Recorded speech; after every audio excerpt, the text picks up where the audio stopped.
পাখির ডিম চুরি করে খাইতো। কিসের ভাই? পাখির ডিম চুরি করে খায়।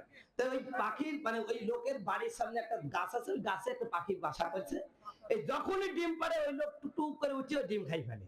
তো ২-৩ বার যখন খায় তখন সুলাইমান নবী তো সবার ভাষা বুঝতেন, কথা বলো ঠিক কিনা?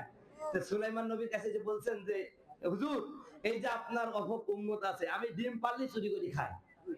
তা আপনি একটু তাকে নিষেধ করে দেন। তাই পাখির কথা শুনে ওরা ডাকলে দেখে যাই আর ডিম চুরি করবি না। কথা বুঝতে পারছে? তা ঠিক আছে করবো না। পরে আবার যখন ডিম পাইছে ও তো ডিম খাওয়ার নেশা, ও আবার চুরি করে খাই দিছে।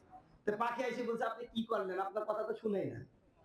তো পরে সুলাইমান আলাইহিস সালাম একটু রাগি গেলেন। তো একটা শয়তান জিন আছে না? কিছু দুষ্ট জিন, ওই জিনকে বলল শোন, আগামীতে যদি ও পাখির ডিম পাড়তে চায়, মানে ডিম পাইলে যখন ও গাছে উঠে পাইলে খেতে যাবে, তখন তুই এমন চড় মারবি গাছে যেন শেষ হয়ে যায়। কথা বুঝতে পারছি? তো ও করেছে কি আবার ডিম পারছে, ও যখন টের পাইছে যে ডিম পারছে, ও টুকটুক করে গাছে কেবলই উঠবে এমন অবস্থা একজন ফকির আইসি বলছে, ভাই আমার বাড়িতে তুই ২-৩ দিন খাবার নাই, আমি খুব ক্ষুধার্ত, আমার দয়া করে একটু খাইতে দেন।